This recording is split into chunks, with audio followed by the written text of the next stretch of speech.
안녕하세요. 햇살입니다. 여러분 모두 다 사랑합니다. 감사합니다. 오늘 이 시간에는 현미에 관해서 여러분들과 함께 공유하고자 합니다. 방사성 물질도 해독시키는 현미입니다.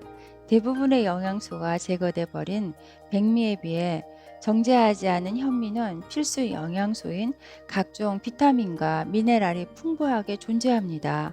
현미는 충분히 소화 흡수할 수 있는 사람에게는 분명히 영양가가 뛰어난 쌀임은 틀림없지만 현미로만 지은 밥의 단점은 사람에 따라서 소화가 잘 되지 않는 경우가 있다는 것입니다. 소화가 제대로 되지 않으면 방귀, 트럼, 속쓰림, 설사와 같은 증상이 나타납니다. 또 현미만 밥을 지으면 오로지 씹는 데만 신경을 써야 하므로 식탁에서 즐거운 대화를 할 시간도 없고 좀 힘이 들죠. 아무리 훌륭한 현미밥이라 해도 오래 씹는 것이 번거롭거나 소화 불량의 징조가 나타난 사람은 어린 유아부터 노인에 이르기까지 누구나 먹을 수 있는 오분도미, 콩과 잡곡을 혼합하거나 바라현미를 먹는 것이 효과적이라고 합니다. 바라현미는 현미보다 매피가 부드러워 소화가 잘 됩니다.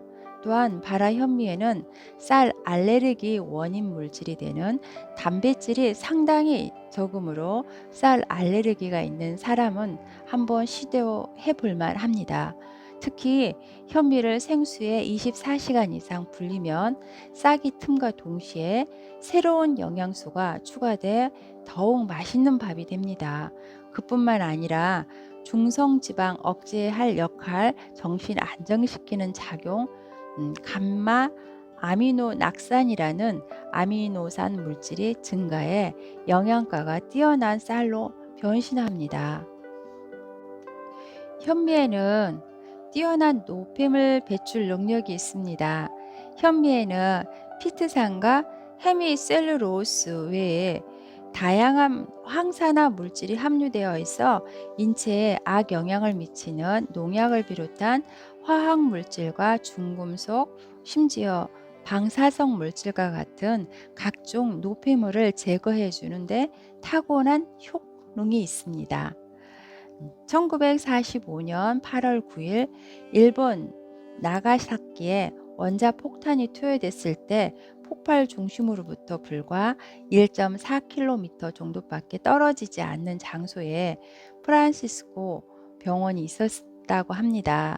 당시 이 병원의 내과 과장 아키즈키 다츠 이치로 박사는 입원 환자를 비롯한 모든 의료진과 직원에게 현미밥과 된장국 위주의 식사를 하도록 지도를 했습니다.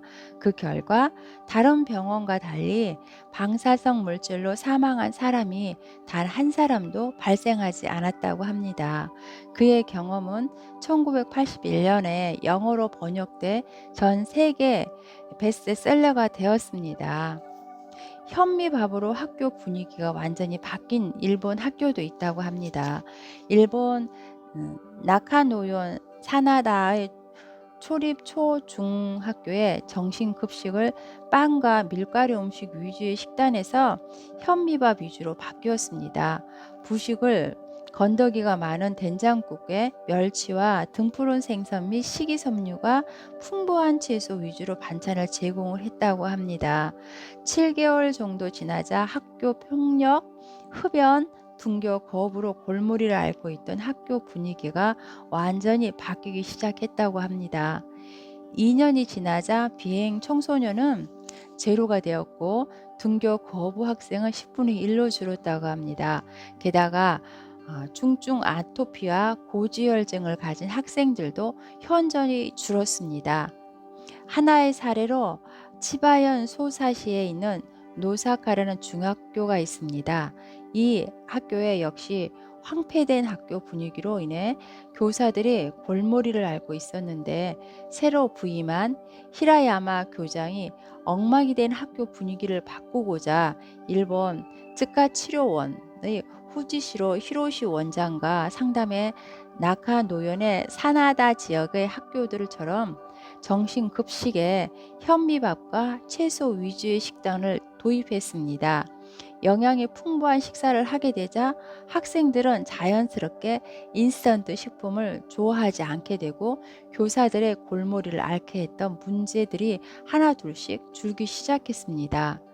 이와 같은 사례를 종합해 보면 학생들이 섭취하는 음식이 그들의 정신 활동에 얼마나 많은 영향을 미치는지 알 수 있습니다.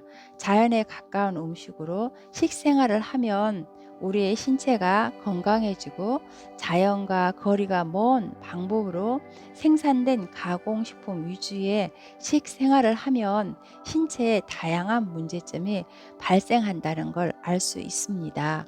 음식이 약입니다. 우리 몸에 들어오는 음식은 그냥 나가는 법이 없습니다. 유익한 이러한 정보는 삶을 더욱 풍요롭게 합니다. 여러분 모두 다 사랑합니다. 감사합니다. 햇살이었습니다.